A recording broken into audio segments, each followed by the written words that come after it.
안녕하세요. 며칠 동안 고민만 하다 조언을 구하고자 사연을 보내봅니다. 저는 30대 중후반 여성이고요. 결혼한 지는 5년이 됐어요. 아직 아이는 없고요. 저는 원래도 아이를 낳을 생각이 별로 없었거든요. 그런데 요즘 남편이 자꾸 이제는 더 늦기 전에 아이를 가져야 하지 않겠냐며 졸라대는데 제가 어떤 결정을 내려야 할지 도무지 판단이 안 서서요. 여러분께서 제 이야기 들어보시고 저라면 어떻게 하실지 의견을 보태주셨으면 합니다. 어디서부터 이야기하면 좋을까요? 먼저 저희의 신혼생활부터 거슬러 가보는 것이 맞겠네요. 결혼 정년기에 두 남녀가 만나 저희는 제법 순조롭게 결혼 생활을 시작했어요. 특히 경제적으로 남부럽지 않은 출발을 할 수 있었는데요. 그 이유는 양가 부모님이 결혼할 때 금전적으로 지원을 많이 해주셨기 때문이에요. 요즘은 부모 재산이 중요한 시대라고들 하잖아요. 맞는 것 같아요. 결혼할 때부터 시댁에서 큰 도움을 주신 덕에 저희는 신혼 때부터 이미 새 아파트를 대출 없이 장만할 수 있었거든요. 저희 친정에서도 그에 걸맞는 혼수를 최고급으로 넣어주셨고요. 뿐만 아니라 저희 친정에서는 여자도 조금이라도 달마다 들어오는 수입이 있어야 한다며 꼬박꼬박 월세가 들어오는 오피스텔 두 채를 제 앞으로 해주셨어요. 두 집안의 경제력이 차이가 나면 결혼 준비할 때 잡음이 많을 수밖에 없다고 하더라고요. 그런데 저희는 시댁이 일찍이 자수성가를, 저희 친정도 꽤 큰 사업을 하셔서 각종 부동산 재산도 많으시고 꾸준히 들어오는 월 수입도 많고 노후 준비도 확실히 해두셨어요. 그렇게 저희 부부는 아주 순조롭게 그리고 남부럽지 않은 출발을 할 수가 있었죠.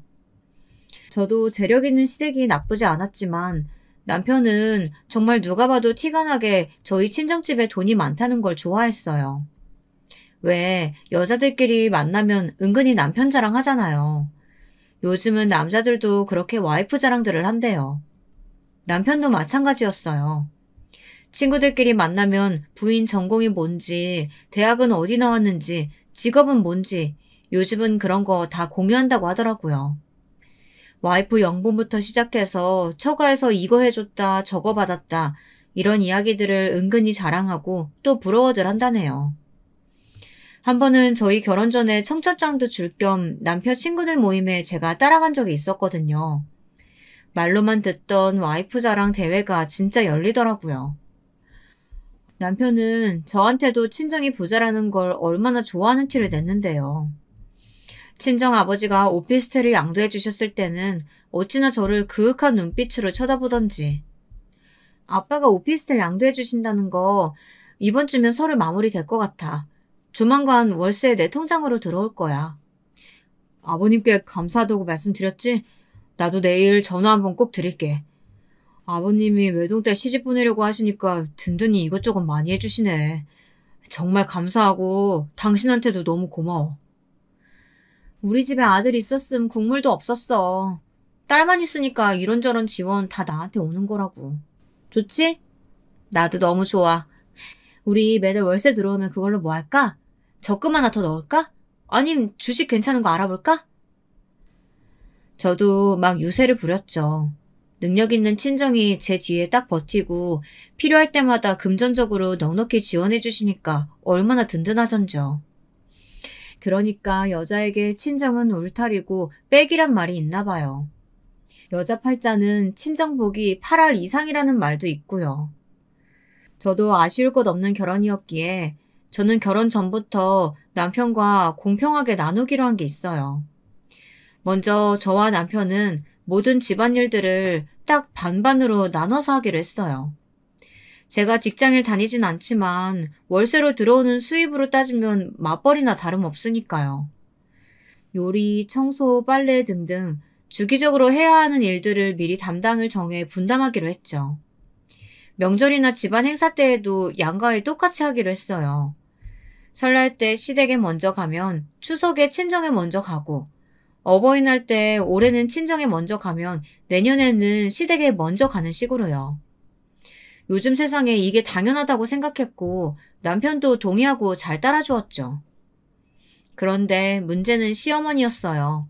시어머니는 무조건 남자는 하늘, 여자는 땅이어야 한다는 정말이지 옛날 마인드를 가지고 계셨거든요. 결혼한 지 얼마 안 돼요. 시부모님들께 식사 대접을 하겠다고 초대해서 저희 집에 들리신 적이 있었는데요. 그때 식사 준비를 남편이 했거든요. 그렇다고 제가 아무것도 안 한 것도 아니에요.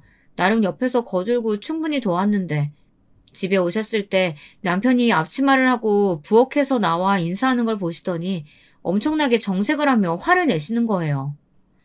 엄마 아빠 오셨어요? 길 많이 안 막히셨어요? 아니, 너 지금 뭐 하는 거냐? 네가 왜 앞치마를 메고 부엌에서 나와? 남편은 허둥지둥 앞치마를 벗으며 시어머니께 설명을 드렸는데 들을수록 더욱 역정을 내시더라고요. 글쎄 뭐라고 하는지 아세요? 요즘 젊은 사람들은 들으면 참 경악할 만한 발언들을 하셨습니다. 엄마 아빠 드릴 음식 준비하고 있었지. 나 혼자 한 게 아니고 둘이 같이 했어. 거의 다 했어요. 아유 서서 이러지지 마시고 얼른 손 씻고 오세요. 음식 다 식어요. 아니 가만히 있어봐라. 이게 그냥 넘어갈 일이 아니야. 시부모님 모셔놓고 이게 무슨 경우 없는 짓이냐?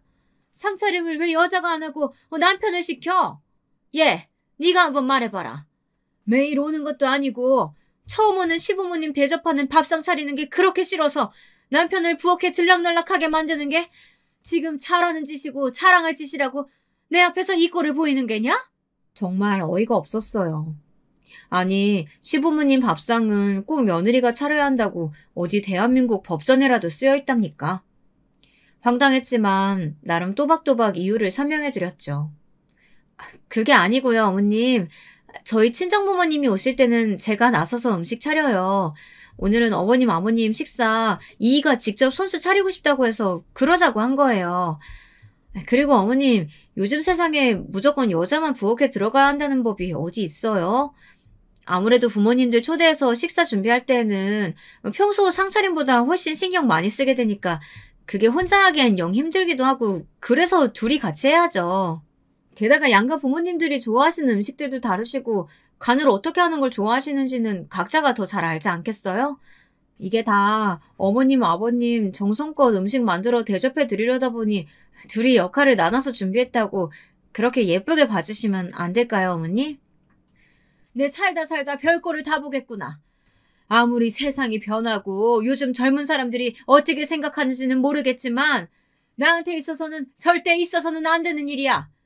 절대 네 남편 부엌에 들이지 말아라. 내 한 번만 더 이 꼴 보면 정말 가만히 있지 않을 거야. 나름 애교 섞인 말로 설명을 해드렸지만 시어머님은 들은 채도 안 하시더라고요. 저도 더 이상 말 안 하고 그냥 포기했어요. 그렇다고 앞으로 남편을 부엌에 들이지 않을 생각은 절대 없었고요. 그냥 시어머니가 뭐라고 하던지 말던지 저희가 하던 대로 제가 하고 싶은 대로 하기로 살려고 진즉부터 마음먹고 있었거든요. 그러다 보니 시어머니와는 사사건건 부딪히는 일이 많았습니다. 제가 은근히 느끼고 있는 게 하나 있었는데요. 시어머니가 은근히 저나 저희 친정에게 자격지심을 가지고 있다는 것 같다는 생각이 들었거든요. 글쎄, 시어머니는 늘 저희 친정과 시댁을 비교하는 거예요. 저희 친정집이 서울의 좋은 동네의 고급 빌라인 걸 아시곤 기가 죽기 싫으셨는지 지금 너네 친정집 시세가 한 50억까지는 안 하지? 살아보니까 꼭 부자들만 그런 데를 사는 건 아니더라고. 내 친구들도 보면 사는 데는 그냥저냥 검소하고 깔끔한 동네 사는데 알고 보면 참 알짜배기 부자들이 많거든. 사실 나도 예전에 그 동네 아파트가 하나 당첨이 됐었는데 그때 분양가가 5억, 6억짜리라서 그냥 품팔기 귀찮아서 말았거든. 근데 그게 지금 20억 가까이 하잖니?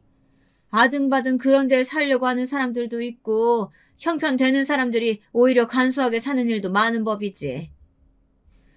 이런 말을 대놓고 하시는 거예요. 또 한 번은 저희 외가에 대해서 어디서 듣고 아셨는지 너희 외가가 유명한 악기회사를 가업을 하고 있다며? 내 듣고 보니까 참 반갑지 뭐야? 내가 15년 전쯤인가? 신문에서 그 회사 사정 어려운 것 같아서 후원금 내려다가 말았잖니. 나도 어렸을 때 그 악기 배운 적도 있어서 관심이 좀 있었거든. 후원 계좌 아무리 알아봐도 찾기 어려워서 그냥 어떻게 되겠거니 하고 말았었는데 어떻게 지금은 좀 자금 사정이 괜찮아졌다고 하시니? 이런 말씀도 하셨어요. 저희 외가요? 뭐 사업이란 게 다 그렇죠. 가끔 휘청거릴 때도 있지만 생판 모르는 남의 후원금까지 받을 정도로 어려운 적은 없었을 거예요. 지금도 대기업까지는 아니지만 우리나라에서 손꼽히는 탄탄한 기업이고 저희 사촌들이 잘 물려받아서 가업을 이어가고 있고요. 제가 봤을 땐 저희 시댁도 재산 수준이나 경제력이 남들보다 높은 수준인 건 맞아요. 근데 엄밀히 따져보자면 시어머님 말처럼 유서 깊은 남들이 다 알만한 회사를 대대로 운영하는 외가에 부촌에 살고 계시는 부모님의 그래도 저희 집이 더 잘 사는 편에 속하거든요. 근데 시어머니는 그걸 받아들이기 정말 힘들어하는 거예요. 아무리 저희 친정집을 깎아내리려고 해도 제가 눈 하나 깜짝하지 않자 이번에는 작전을 바꾸신 것 같았어요. 갑자기 저희 집에 온갖 잡스러운 물건들을 퍼나르기 시작하시는 거예요. 상상도 하기 싫은 끔찍한 물건들이었습니다. 그 물건들이 대체 뭐였는지 아세요? 저도 시어머니가 저희 집 초인종을 누를 때마다 그것도 싫었는데 문을 열어드렸을 때 시어머니 손에 들린 물건들을 볼 때마다 정말 진전머리가 쳐지더라고요. 어머니 오셨어요? 오실 땐 미리 연락 좀 하고 오시라니까요. 어머, 이번엔 또 그게 뭐예요? 이건 이 형님이 애기 낳았을 적에 쓰던 천기적인데 너 나중에 애기 낳으면 쓸 일 있을까봐 가져왔어. 네? 천기적이요? 요즘 세상에 누가 그런 걸 써요, 어머니. 다 일회용 기저귀 쓰죠. 게다가 남이 오줌 싸고 똥 쌀 때 쓰던 걸 저더러 쓰라고요? 아니, 다 떠나서 어머님, 저 아직 임신도 안 했거든요? 당분간 계획도 없고요. 도로 가져가세요. 제가 기함을 하며 천기저귀를 못 본 걸 본 취급을 하자 시어머니가 방방 뛰시더라고요. 예, 그 일회용 기저귀란 게 얼마나 환경오염은 덩어리인데 건강에 안 좋아.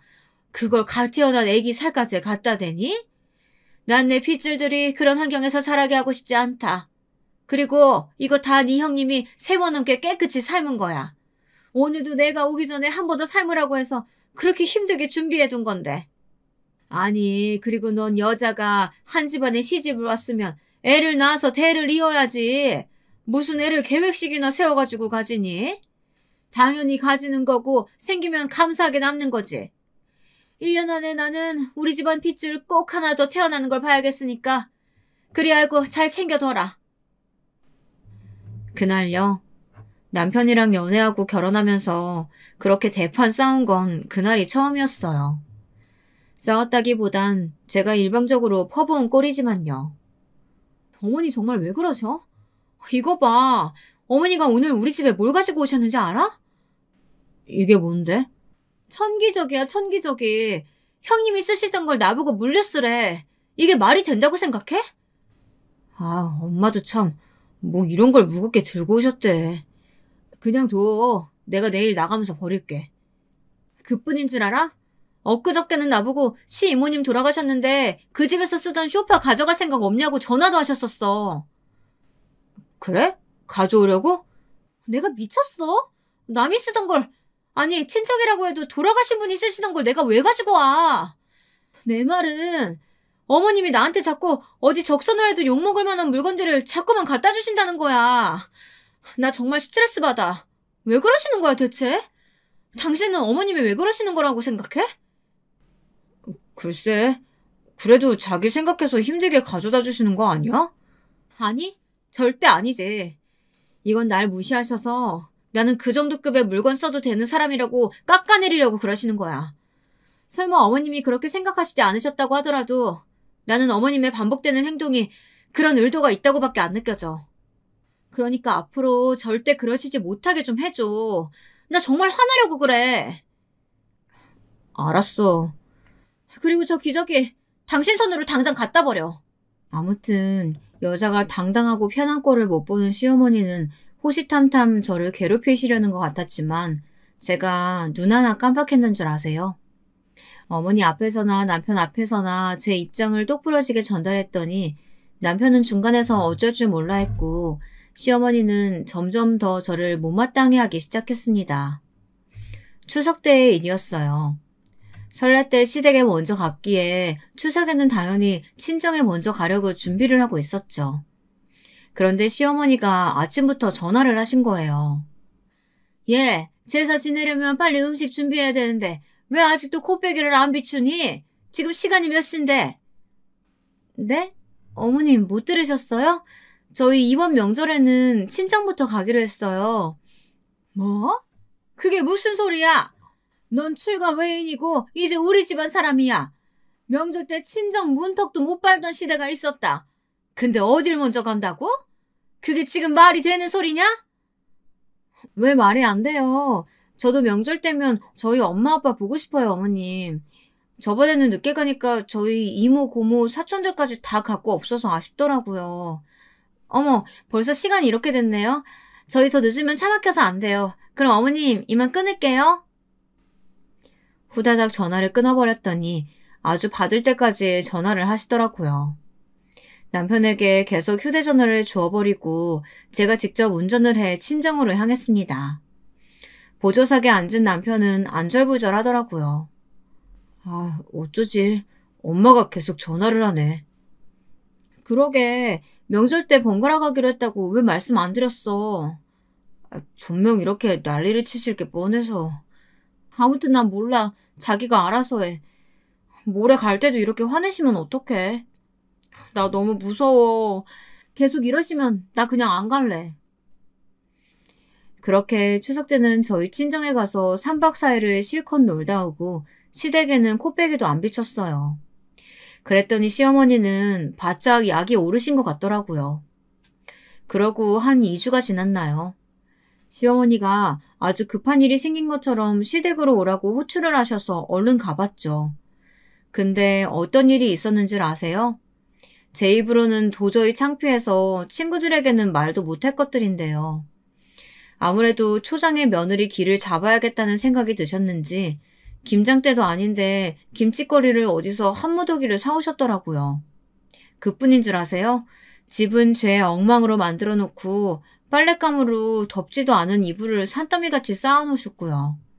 그 이유가 다 뭐겠어요. 유치하게도 그걸 다 저에게 일을 시켜서 제 기를 죽이려는 거 아니겠어요? 어머, 어머님, 이게 다 뭐예요? 내가 오늘 하루 날 잡아서 김치도 좀 담그고 집안 대청소하려고 준비를 하고 있는데 늙어서 그런 건지 준비를 하는 것만으로도 몸살이 걸렸지 뭐냐. 네 형님 혼자만 하기에는 좀 힘들 것 같아서 내가 너도 불렀다. 둘이 좀 같이 하거라. 어머, 형님도 부르셨어요? 근데 이걸 다요? 저는 힘들어서 못할 것 같은데. 아니 그럼 누가 해? 아픈 애가 끙끙거리면서 이걸 다 해야겠냐? 그럼 몸 좀 회복하시고 다음 주에나 하시면 안 될까요? 하라면 할 것이지 젊은 애가 뭔 토를 다는 게 그렇게 많니? 아무튼 나는 병원에를 좀 다녀야겠으니까 시킨 일들 다 마무리해 놓거라. 아, 김치는 조금씩 골고루 담아봐라. 너희 아버지가 요새 막 담근 깍두기를 좋아하셔. 저 물을 깍두기 담는 데만 쓰지 말고 동치미도 좀 담궈놓고. 그럼 나 간다. 그렇게 꽁무니를 빼버리시는 거예요. 이윽 후 형님이 도착했는데 형님은 그동안 시집살이를 얼마나 당하셨는지 놀라지도 않더라고요. 아휴, 이게 다 뭐야. 며느리 휘어잡기 또 시작하셨어. 고무장갑 어딨어? 얼른 해치우자. 어머님 고집 있으셔서 그냥 해달라고 해주는 게 몸도 마음도 편해지는 길이야. 형님, 저는 정말 힘들어서 못해요. 그러지 마시고 제가 좋은 방법이 하나 있어요. 여러분이라면 이 상황에서 어떻게 할 것 같으세요? 저는요, 당장 집에 전화를 걸었어요. 아주머니 안녕하세요. 저예요. 저 혹시 주위에 오늘 하루만 집안일 해주실 분 소개해 주실 수 있을까요? 일당은 두둑하게 쳐드릴게요. 한두 분? 아니, 세 분이 오셔도 좋을 것 같아요. 오래전부터 저희 집안 일을 봐주시던 도우미 이모에게 전화를 걸어 몇 분만 당일치기로 일할 분을 소개해달라고 했죠.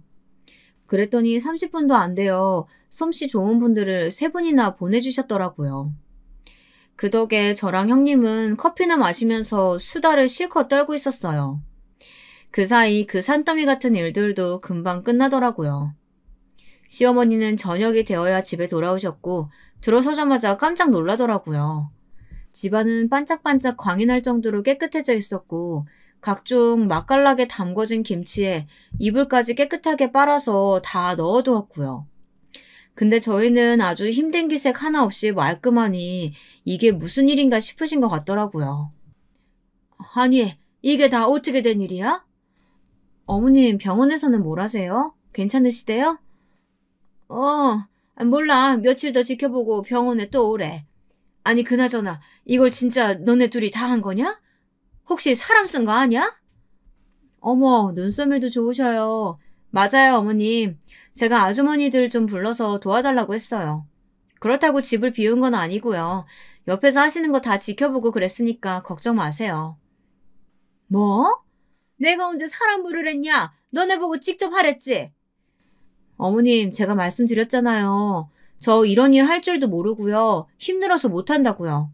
어쨌든 다 깔끔하게 마무리됐으니까 된 거 아니에요? 사실 제가 어머니의 이런 성향을 몰랐던 건 아니에요. 결혼 전에 놀러 오라고 하셔서 몇 번 놀러 간 적이 있었거든요. 가끔 형네 부부도 함께 초대해서 식사한 적이 몇 번 있었는데 시어머니가 묘하게 아니 대놓고 형님을 며느리로서 대접하는 것이 아닌 무시하고 하대하는 듯한 발언을 많이 하시더라고요. 그때 직감했죠. 아, 어머님한테 잘못 걸리면 시집살이를 단단히 하겠구나 하고요. 예, 이게 상 다 차린 거니? 찌개는 없어? 네? 국 있어서 찌개는 따로 안 끓였는데. 너는 없는 집에서 자라서 그런 건지 애가 왜 이렇게 손이 작아? 한 집안에 큰며느리시게나 되는 애가 엄연히 찌개랑 국은 다르지? 우리 밥상에도 찌개랑 국은 따로 끓여서 냈는데 오늘따라 왜 이러니 얘가? 여러분, 100번 양보해서 이해를 해보자고 해도 유복하신 저희 부모님도 그래요. 가끔 찌개도 끓이고 국도 내고 그럴 때도 있죠. 근데 매 끼니마다 누가 찌개랑 국을 같이 끓여서 먹는데요. 거기다가요. 기껏 찌개 하나에 남의 집이 가난하니 우리 집이 부자니 들먹이는 건 정말 너무하잖아요. 근데 그뿐만이 아니었어요. 어머님은 형님을 머리끝부터 발끝까지 구박하고 또 무시하는 그 이유는 오로지 단 하나, 형님의 집안이 시댁보다 가난하다는 것이었어요. 시어머니는 은근히 저에게 형님 뒷담화를 많이 하시는 거 있죠. 글쎄 너희 형님은 내가 처음에 결혼을 반대 좀 했어. 집안이 워낙 차이가 많이 나서 말이야. 그래도 큰며느리는 좀 가풍 있는 집안에서 자란 그런 우아한 며느리 얻고 싶었는데 그 계획이 네 형님 때문에 다 물거품 돼버렸지 뭐니.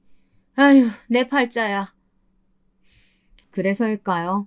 형님은 그래도 자신보다는 당당하게 시어머니에게 할 말 다 하는 저를 부러워하기도 했고 저에게 늘 지고 많은 시어머니를 고소해하기도 했죠. 나는 어머님이 말을 저렇게 하셔도 결혼할 때 집도 해주시고 애들 학원비며 이것저것 금전적으로 도와주시는 게 많으니까 뭐 찍소리도 못하지 뭐. 그리고 아버님 회사도 언젠가 애들 아빠가 물려받아야 될 텐데 아버님 성격에 수틀리면 국물도 없는 거 알지?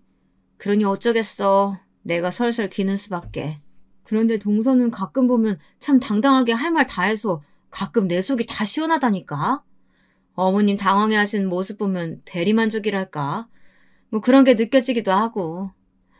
근데 어머님도 참 심보가 고약하신 게 가난한 집에서 시집 왔다는 죄로 나를 그렇게 무시하셔서 부잣집 딸은 함부로 못 대할 줄 알았더니 그것도 아니네. 그렇게 형님이 보기에도 저와 시어머니의 갈등은 나날이 깊어지고 있었죠. 그러던 어느 날이었어요. 남편이 그렇게 타고 싶다고 노래를 부르던 차가 있었거든요. 마침 남편 생일이 다가오니 그 틈을 타 남편이 엄청나게 저를 조르는 거예요. 지금 타는 차는 어머님 드리고 우리는 새 차를 사서 타자고 말이에요. 여보, 그 차가 이번에 새로 출시하면서 인기가 엄청 많아졌다니까? 지금 예약 안 하면 차 나올 때까지 적어도 1년은 기다려야 된대. 다음 주에 내 생일이잖아. 생일 선물로 그 차 사면 안 돼? 마침 엄마가 차 사는데 돈 좀 보태줄 수 있다고 했어. 어머님이 차 사는데 돈을 보태주신대? 이번에 갯돈 타는 것도 있고 아빠랑 형 몰래 나 준다고 했어.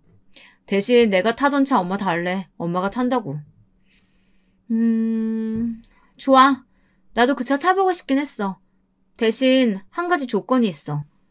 그동안 자기가 어머님 앞에서 무조건 내 편 들어주고 내가 하자는 대로 다 잘해줘서 큰맘 먹고 허락하는 거라는 것만 알아도. 앞으로 더 잘해라. 정말? 와, 너무 고마워, 여보. 난 정말 장가 잘 간 놈이야. 보셨죠?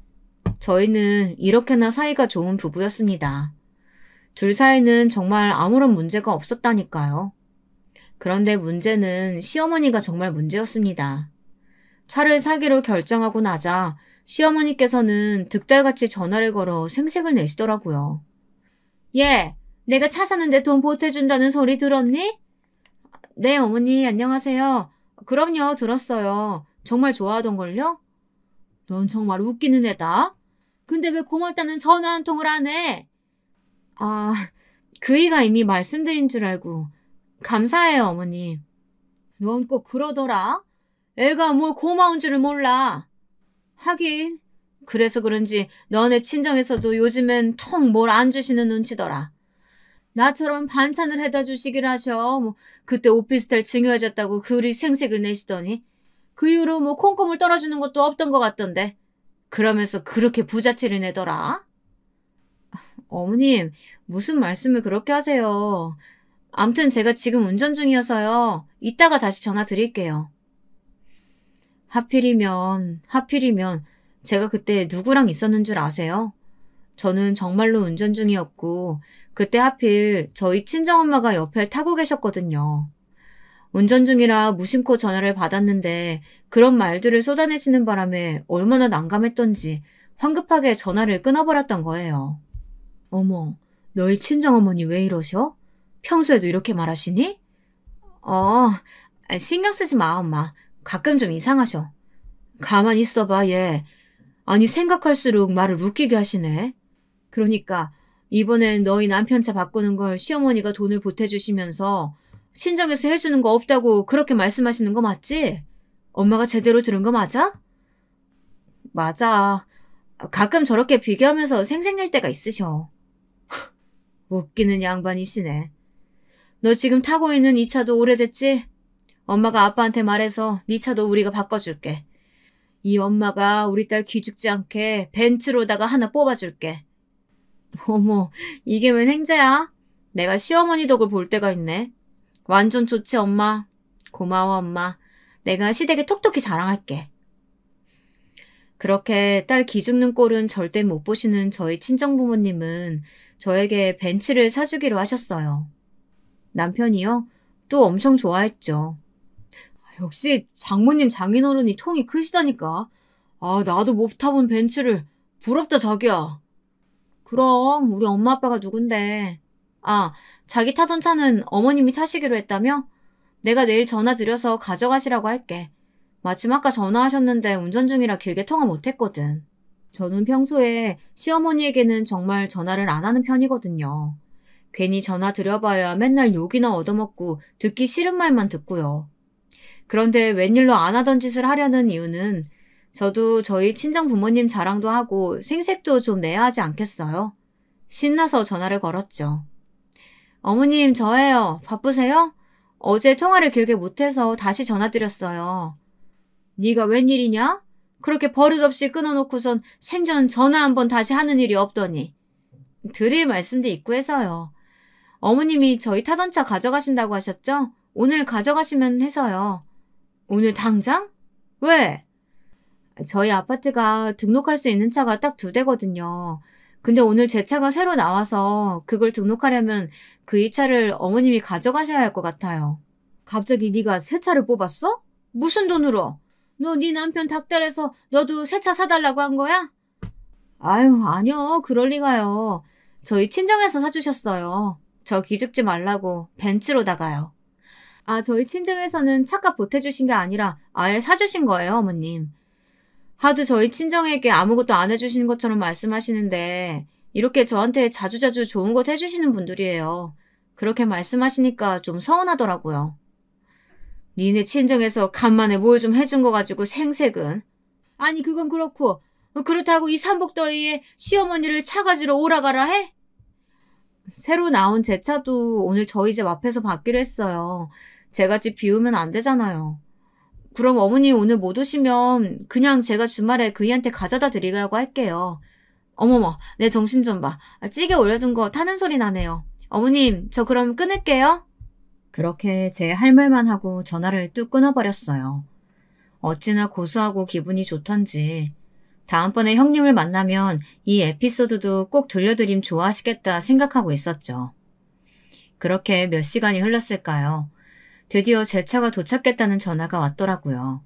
얼른 대충 걸쳐 입고 차를 받으러 나갔죠.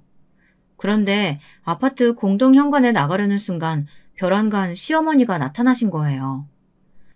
예, 너 마침 잘 만났다. 내가 도저히 참을 수가 없어서 너네 집으로 직접 가는 길이었어. 근데 너 어디 가니? 아, 어머니, 제 차가 지금 막 도착했다고 해서 받으러 가는 길이었어요. 아, 그래? 마침 잘 됐다. 네 주제에 무슨 벤츠야? 여자가 남자보다 좋은 차 탄다는 게 말이 되니? 아범이 준다는 헌차 앞으로 네가 타라. 벤츠는 내가 가져가서 타야겠다. 내 차랑 바꿔. 시어머니는 마침 도착한 차 앞으로 달려가서 강제로 차 문을 확 여는 게 아니겠어요? 그런데 그 순간 시어머니는 기야말 광경에 그 자리에서 개거품을 물고 쓰러지고 말았습니다. 에그민아, 아유 깜짝이야. 사돈 양반이 어떻게 여기에. 그 차에는 저희 친정아버지가 타고 계셨던 겁니다. 아버지 딴에는 차가 제대로 잘 나왔는지 한번 같이 살펴보기도 하고 싶었고 엄마한테 시어머니 전화통화를 들었던 이야기를 듣기도 해서 제가 어떻게 지내고 있나 겸사겸사 와보셨던 거라고 해요. 근데 그런 꼴을 보게 되었다니. 게다가 아버지는 시어머니가 저에게 하는 말을 다 듣고 화가 단단히 나셨더라고요. 안녕하세요, 사부인. 뜻밖의 계기로 이렇게 오랜만에 뵙습니다. 그간 잘 지내셨죠? 아이고, 제가 집에서 막 달려나와서 차림이 말이 아닌데. 예, 잘 지냈습니다. 사돈께서도 별일 없으셨죠? 별일이 없었는데 앞으로 별일이 생길 수도 있다는 생각이 듭니다. 자, 여기서 이러지 마시고 올라가셔서 차라도 한잔 하시죠. 아빠는 의미심장한 말을 남기며 집으로 향했습니다. 제가 간단한 과일과 차를 내오자 아버지는 입을 여섰습니다. 시어머니요, 완전히 가시벙석에 앉은 모양이셨죠. 제가 아까 본의 아니게 사부인께서 하시는 말씀 다 들었습니다만 제가 사부인을 자주 뵌 것은 아니지만 그래도 교양도 있으시고 기품도 있으신 것 같아 참 좋게 봤었어요. 오늘 제가 갑작스럽게 보게 된 모습은 정말 당황스럽네요. 참 속이 상하더군요. 원래 이렇게 저희 딸한테 막무가내로 대하셨습니까? 아버지가 점잖게 조목조목 따지기 시작하니 시어머니 얼굴빛이 빠르게 변하더라고요. 아니, 뭘 어떻게 들으셨는지는 모르겠지만 오해입니다. 따님을 어찌나 똑부러지게 키우셨는지. 얘가 제 말에 눈 하나 깜짝하는 애도 아니에요. 아까는 전화로 버릇없이 자기 할 말만 하고 끊길래 흥분해서 달려오는 바람에. 아무리 흥분을 하셨어도 경우는 지키셔야죠. 원래 윗사람이라는 게 아랫사람이 경거망동한다고 해서 똑같이 행동하면 격이 떨어지는 법입니다. 사회적 지위도 있으시고 아들 며느리 손자까지 주위에 보는 눈도 많은데 사랑스러운 막내 며느리를 그렇게 대하셔야 되겠습니까? 시어머니는 도저히 안 되겠다 싶었는지 적반하장으로 나오기 시작했습니다. 사랑스러운 막내 며느리요? 얘가 얼마나 부잣집 친정 믿고 남편을 우습게 보고 시댁을 만만히 여기는 줄 아세요? 참 웃기지도 않아요. 맨날 친정에서 이거 해줬다 저거 해줬다 자랑만 하는데 원래 친정에서 그 정도는 시댁에서 우리 딸 좀 잘 봐주십사 하는 마음으로 그렇게 다 해주는 거 아닌가요? 딸 가진 죄인이라는 말도 있잖아요. 시어머니의 경악스러운 태도와 말에 아버지는 정말로 화가 단단히 난 것 같았습니다. 평소 무슨 일이 있어도 평정심을 잃지 않으셨고 엄마나 저한테도 큰 소리 한 번 낸 적 없으셨는데 아버지는 다소 격앙된 목소리로 말을 이어나가기 시작하셨어요. 지금 딸 가진 죄인이라고 하셨습니까? 이거 참 유감입니다. 저는 저희 딸을 죄인으로서 취급하는 것이 아니라 귀인으로 대하는 것과 사돈을 맺고 싶었는데 말이죠. 그간 제가 딸을 독립시키고도 지원을 아끼지 않았던 것은 저희 딸이 복덩이여서지 무슨 딸로 태어난 죗값을 치르기 위해서가 아니었단 말입니다. 그렇게 말씀하시니 저도 사람인지라 참 서운한 마음이 듭니다. 현재까지 박서방에게 지원하고 있던 모든 것 중단하고 또 앞으로 증여하기로 마음먹었던 것들도 다 없던 일로 하겠습니다. 방금 저희 집안에게 아주 큰 실수하셨다는 것만 알아두셨으면 좋겠네요. 이제 나눌 대화 다 나눈 것 같으니까 댁으로 가시죠. 저는 제 딸에게 사부인이 또 무슨 막말을 할지 모르니 사부인이 먼저 가시는 것을 제 눈으로 봐야 안심하고 돌아갈 것 같습니다. 어서 가시죠. 그렇게 시어머니는 쫓겨나듯이 저희 집에서 나갔고 그제서야 아빠도 집으로 가셨습니다. 아빠에게 잘 사는 모습만 보여도 모자랄 판에 이런 모습을 보였다는 것이 너무도 속상했습니다. 눈물이 다 나더군요. 그렇게 화도 냈다가 울기도 했다가 하면서 마음을 추스리고 있는데 남편이 놀란 얼굴로 헐레벌떡 집으로 뛰어들어오는 게 아니겠어요? 퇴근할 시간도 아닌데 말이에요. 여보 괜찮아? 이게 무슨 일이야? 울었어? 당신이 이 시간에 웬일이야? 조퇴한 거야? 장인어른 연락받고 당신 걱정돼서 일이 손에 잡혀야지. 급한 일 있다고 대충 얘기하고 조퇴하고 왔어. 무슨 일이야? 엄마가 대체 또 무슨 일을 하신 거야? 남편 말을 들으니 더 서러운 거예요. 엉엉 울면서 어머님이 내 벤츠를 빼앗아 가려고 하시다가 궁지에 몰리자 하신 막말들을 막 읊어줬어요. 남편의 얼굴이 하얗게 질리더라고요. 정말 미안해. 내가 뭐라고 할 말이 없다. 장인어른께도 너무 죄송하고. 나는 정말이지. 내가 뭘 잘못했는지 모르겠어. 솔직히 나 같은 며느리가 어딨어? 나 시집 오기 전에 소개팅이며 선짜리며 정말 많이 들어왔었어. 집안이 좋은 것도 정말 많았고 남자들 직업도 하나같이 변호사, 의사, 회계사 이런 사자 달린 직업들 뿐이었다고. 근데 난 당신을 선택했어. 오로지 당신을 사랑했다는 이유만으로 당신을 선택했고 우리 부모님도 그런 당신과 나를 적극적으로 지지해 주셨어. 근데 이게 다 뭐야? 내가 뭘 잘못했어? 내가 왜 어머님께 이런 수모를 겪어야 돼? 당신 잘못 없어. 다 내 잘못이야. 내가 내일 모든 거 다 수습해볼게. 사실 시댁에 시시콜콜 말하진 않았지만 친정에서는 앞으로도 지원해주겠다고 하셨던 게 정말 많았어요. 조만간 절차가 마무리되는 대로 현금 10억 원을 상속해 주시기로 했었죠.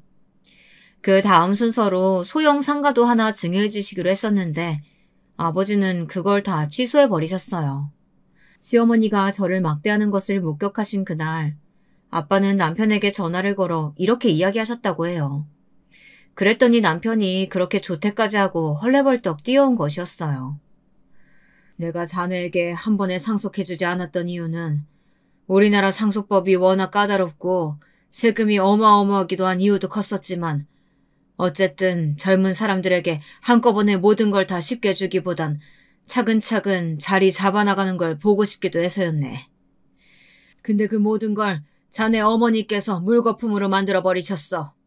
내가 그동안 자네 만나서 한 얘기들이나 내 딸에게 전해들은 이야기 통해서 앞으로 현금으로 때마다 10억씩 그리고 준비되는 대로 소형 상가들도 차례로 증여해주기로 했던 거 짐작하고 있었겠지? 그것들을 다 없던 일로 하겠네. 자네 어머님 말도 일리가 있어. 이게 다 내가 덕이 부족해서 벌어진 일이라는 생각이 들어. 내 안 그래도 평생 벌어온 것에 비하면 사회에 환원하거나 봉사한 일이 적었다고 생각했는데 그 때문에 내가 좋은 사돈을 만나지 못한 건지 내 이참에 자네에게 주려고 했던 재산들 모두 재단에 기부할 생각이네. 좋은 일에 쓰는 거니 너무 섭섭해하지 말게. 여러분은 결혼을 하셨는데 상대방 집안에서 10년 주기로 몇 억씩 혹은 소형 상가며 오페스탈이며 차근차근 증여를 해준다고 하면 어떤 기분이 드시겠어요? 그게 눈앞에 있었는데 한순간의 꿈처럼 사라져버린다면요. 저희 남편이 딱 그 꼴이었어요. 남편은 너무도 아쉽고 속이 쓰린 나머지 밤에 잠도 잘 못 자더라고요. 그러더니 급기야 시어머니에게 달려가서 마구 따지기라도 한 모양이더라고요. 엄마, 대체 왜 그래? 엄마가 한 엄청난 일 때문에 아버님이 얼마나 단단히 화나셨는지 알아? 이런 배알도 없는 놈? 아무리 마누라가 좋고 예쁘다고 해도 엄마한테 이러는 건 아니지? 엄마도 그날 얼마나 험한 건 당하고 왔는지 알아? 글쎄, 쓸데없는 얘기 다 필요 없고 엄마 아들이 지금 엄마 때문에 얼마나 큰 손해를 받는지 알기나 하냐고. 아버님이 당장 10억 원 증여해 주신다고 했는데 다 취소해버리셨어. 그뿐인 줄 알아? 소형 상가도 하나 해주시기로 했었다고. 아버님 재산이 얼마나 많은데 그 집 아들도 없어서 가만히 있으면 10년에 한 번꼴로 그 큰 재산이 탁탁 들어오게 되어 있는 건데 황금알을 낳는 거위의 배를 갈라도 유분수지. 엄마가 지금 얼마나 엄청난 일을 했는지 아냐고. 생각보다 어마무시한 저희 친정의 재력과 그게 다 자기 아들 앞으로 돌아올 수순만 남았던 상황이라는 말을 듣고 시어머니는 따지고 들기 시작했습니다. 네가 턱 말을 안 하는데 그걸 내가 어떻게 다 아냐. 그리고 뭐 그렇다고 해서 내가 이 나이에 며느리가 나 그렇게 무시하는데 참고 살아야 된다는 거냐? 니네 시아버지도 참 그릇이 작다. 남자가 돼가지고 한 입으로 두 말 하는 것도 아니고 준다고 했다가 뺏는다고 했다가 병복하는 게 누굴 약 올리는 거냐? 그럼 그 큰 돈 자식 물려주지. 자식 안 물려주고 다 어디다 쓴다는 거야? 기부한대, 기부. 엄마 같은 사도 만난 것도 다 자기가 덕이 부족해서 그런 것 같다고 이참에 아시는 재단에 다 기부해버릴 거라고 하시더라. 벌써 1억은 미리 납부하셨어. 이거 봐. 기부증서 보여? 내가 이거 엄마 보여주려고 이렇게 가지고 왔어. 시어머니요. 정말 욕심도 많으시지. 세상에 그 기부증서를 보자마자 대성통곡을 하시더래요. 세상에, 진짜로 이 아까운 돈을 다 기부했단 말이야? 아이고 내 돈, 아이고 내 돈. 참나 정말 웃기지도 않죠. 설사 그 돈이 별탈 없이 온전히 아들 앞으로 증여가 됐다고 해도 그게 왜 자기 돈이라고 땅을 치며 후회하는 건지요. 돈 많은 며느리의 돈은 돈대로 쏙 빨아먹고 싶고 종처럼 하대하고 부려먹고 싶은 심보는 정말 못된 거 아닌가요? 남편도 그런 시어머니의 태도에 기가 막힌 것 같았습니다. 난 몰라. 엄마가 저지른 짓이니까 엄마가 수습해. 나는 장인어른이 주신다는 돈 꼭 물려받고 싶어. 그러니까 엄마가 장인어른한테 가서 사과를 하던 빌던 모든 걸 없었던 일로 하게 해줘. 남편은 그 후로 정말로 어머님이 전화를 해도 받지 않고 시댁의 발길을 뚝 끊어버렸습니다. 그러자 시어머니가 결국엔 저를 찾아오시기 시작했습니다. 저는 정말 시어머니를 다신 보고 싶지 않았어요. 한참을 초인종을 누르시고 문을 두드려도 열어드리지 않았죠. 그렇게 한 달쯤 됐을까. 그날도 어김없이 집 앞에 찾아오셨는데 그날은 고민이 되더라고요. 문을 열어드릴까 말까 고민하다가 뭐라고 하실지 드러나 보자는 생각에 문을 열어드렸어요. 어머님은 오늘도 맥없이 돌아가야 하나 싶었는데 뜻밖의 수학에 반색을 하면서 들어오셨죠. 이전과는 확연히 달라진 태도였어요. 문 열어줘서 고맙구나. 내가 이렇게 여러 날 너네 집 문을 두드린 건 사과하려고 온 거야. 정말로 미안하다. 사돈어른께서 그렇게 깊은 뜻이 있는 줄도 모르고 내가 정말 경솔했다. 일단 들어오세요, 어머니. 앉아서 대화 나눠요. 그래, 고맙다. 고마워. 오랜만에 본 시어머니는 그간 마음고생을 좀 하셔서 그런지 꽤 수척해진 모습이었어요. 알고 보니까 시아버지도 이 사실을 모두 알고 어머님에게 아들 며느리 이혼하면 당신도 이혼당할 줄 알라고 아주 난리를 치신 모양이더라고요. 저는 시어머니에게 제 생각을 차분하게 말씀드렸어요. 어머니, 저는 어머님이 바라시는 남편과 시댁을 하늘로 생각하고 섬기는 그런 며느리는 못 될 것 같아요. 보셔서 아시겠지만 저희 집 분위기부터가 아버지가 절대 엄마나 저를 함부로 대하지 않으셨어요. 저는요, 어렸을 때부터 힘든 집안일은 엄마를 시키기보단 아버지가 직접 나서서 하시는 걸 더 많이 보고 자랐고요. 저희 할머니, 할아버지도 엄마를 귀하게 대접해 주시기만 하셨지 막 시집살이 시킨다거나 하는 일도 절대 없으셨어요. 만약 그런 일이 있으셨다면 지금 그이가 그러하듯이 저희 아버지도 가만히 있지 않으셨을 거예요. 제가 할 도리를 다 하지 않겠다는 게 아니에요.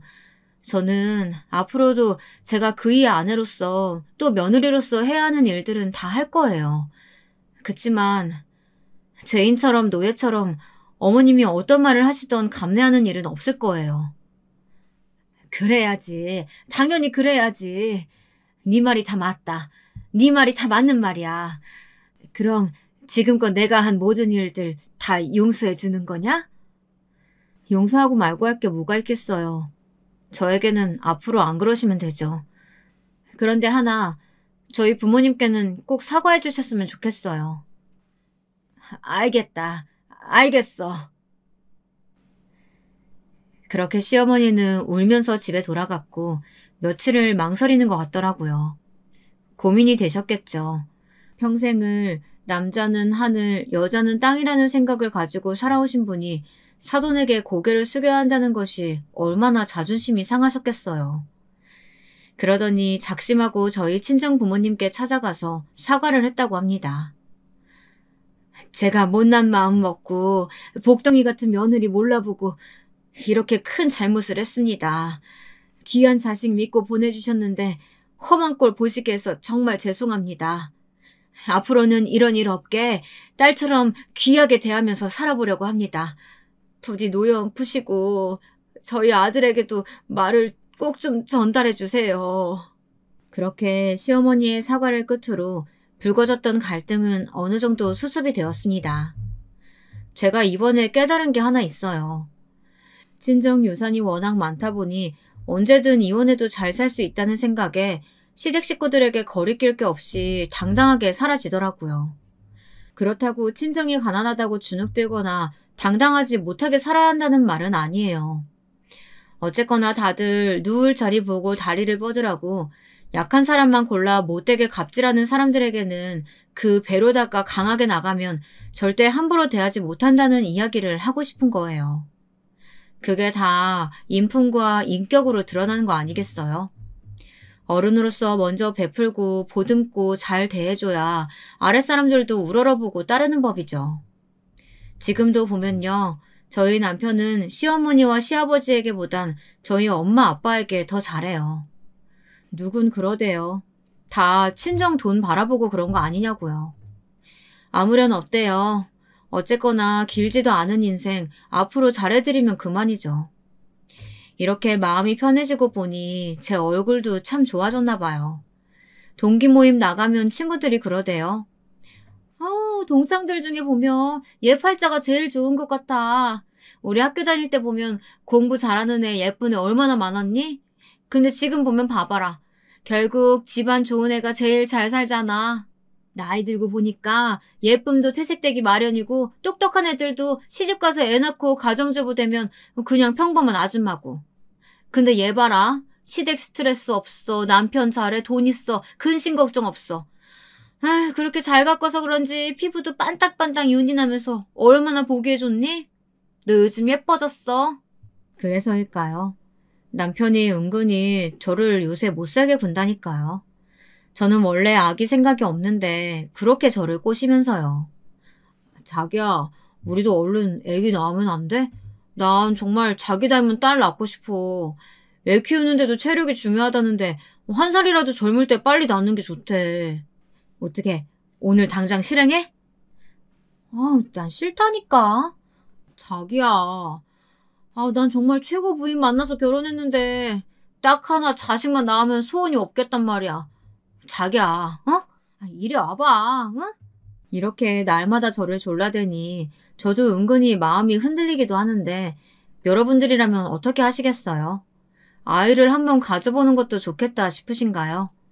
저도 제 아이에게 복을 주는 부모가 되고 싶은데 저도 그럴 수 있을까요? 여러분의 판단을 한번 기다려 보겠습니다. 제 긴 이야기는 여기까지입니다. 소중한 시간 내어 들어주셔서 감사합니다.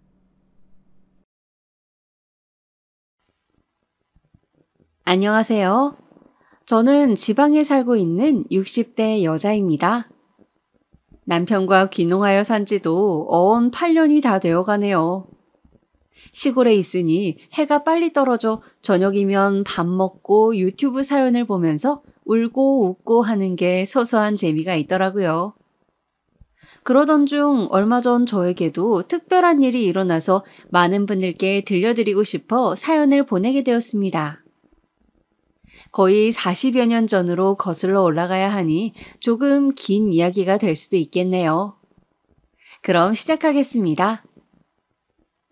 평범한 외모에 수더분한 성격을 가진 남편과는 선을 봐서 결혼하게 됐습니다. 아는 지인분이 부자는 아니지만 정말 착하고 성실한 남자가 있다며 한번 만나보라고 해서 만났던 게 바로 지금의 남편이었습니다.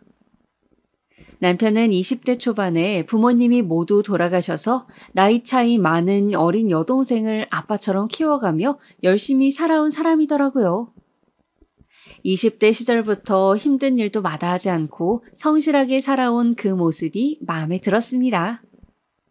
저 역시 부모님을 일찍 여의어 친척 손에 컸는데 이런 남자라면 인생의 동반자로서 남은 인생을 서로 의지하며 함께 걸어봐도 되겠다는 생각이 들어서 결혼하게 되었습니다. 남편과 결혼하면서 저에게는 소중한 식구가 하나 더 생겼어요. 우리 신우이, 남편보다 11살이나 어린 귀여운 늦둥이였죠. 제가 남편과 결혼할 당시에만 해도 아가씨는 아직 풋풋한 중학생이었어요. 이 어린 것을 따로 떼어놓을 순 없어서 결혼 후에도 셋이서 함께 살았습니다. 아가씨랑 같이 살면서 불편하지 않았냐고요? 전혀요. 아가씨는 부모님을 일찍 여의어서 그런지 몰라도 나이에 비해서 어른스럽고 싹싹했습니다. 항상 저에게 언니 언니 하고 따르며 혹시 제가 힘들까 집안일 하나라도 더 도와주려 하고 항상 이쁨 받을 짓만 했습니다. 형제 자매가 없었던 저는 아가씨가 마치 친동생인 것처럼 느껴졌습니다. 아가씨가 먹고 싶어 하는 것은 하나라도 더 해주고 싶고 예쁜 옷도 입혀주고 싶고 그랬어요. 우리 형편에 많은 것을 해줄 순 없었지만 그래도 최대한 아가씨를 남부럽지 않게 키워서 좋은 집에 시집 보내고 싶었습니다. 남편과의 결혼 생활은 아가씨 덕분에 더 행복했던 것 같아요. 남편이 일 때문에 바빠서 아가씨랑 보내는 시간이 더 많았습니다. 둘이 장도 보러 다니고 투닥거리며 같이 요리도 만들고 남편이 출장을 가서 집에 안 들어오는 날에는 아가씨랑 나란히 누워 밤새도록 수다를 떨기도 했어요. 아가씨는 저에게 있어서 가장 친한 친구이자 동생이자 딸이었습니다. 이런 아가씨가 어느 날 그 예쁜 눈을 반짝이며 저에게 말하더군요. 언니, 우리 오빠랑 결혼해줘서 너무 고마워요. 언니가 내 새언니라서 정말 행복해요. 저는 아가씨의 손을 꼭 잡고 나도 그렇다고 말해주었어요.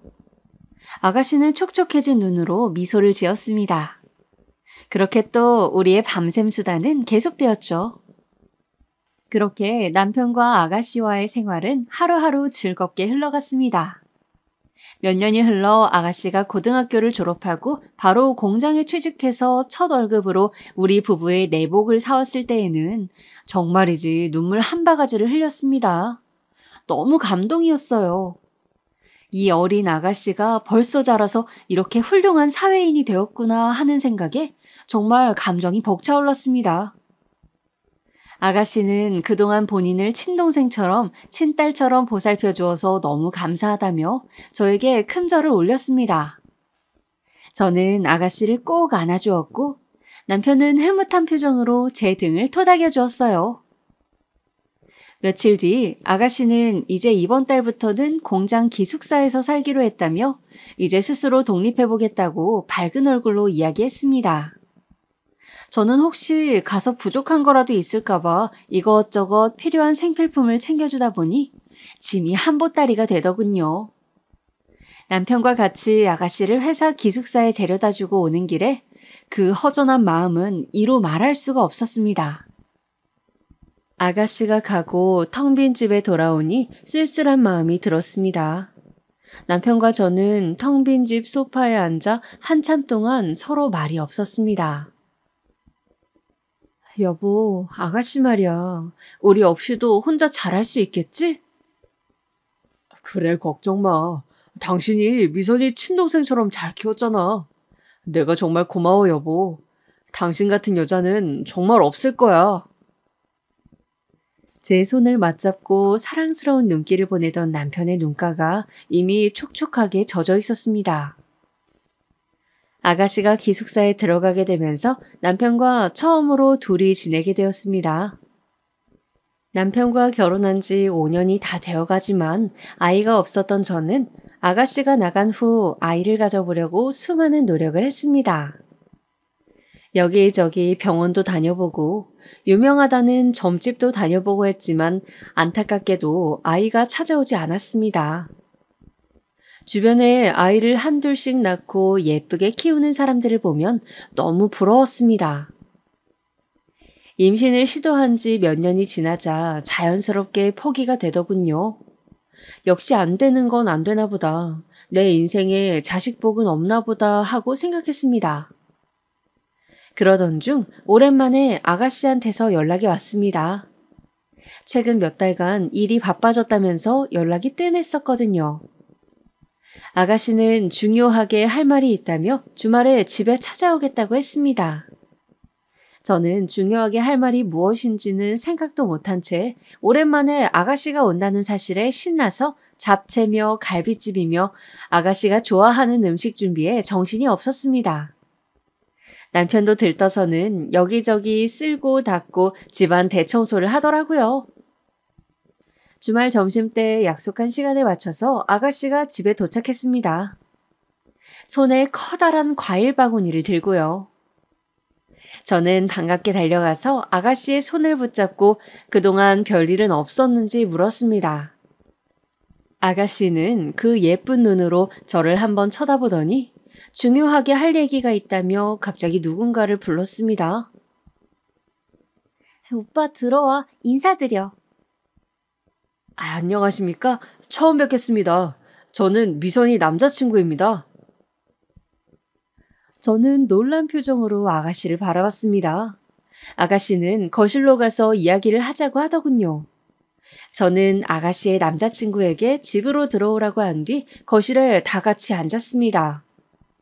아가씨가 거실에 앉기 전 외투를 벗었는데 글쎄 그 조그마한 몸에 배가 불룩하게 나와 있는 거 아니겠어요? 아가씨가 앉아서 배를 쓰다듬으며 말했습니다. 남자친구 아이를 임신했다고요. 벌써 5개월이 됐답니다. 아가씨의 남자친구는 무릎을 꿇고 본인이 미선이를 책임지겠다며 결혼을 허락해달라고 부탁했습니다. 아가씨에게 남자친구가 있다는 말도 처음 듣는데 임신을 했다니요?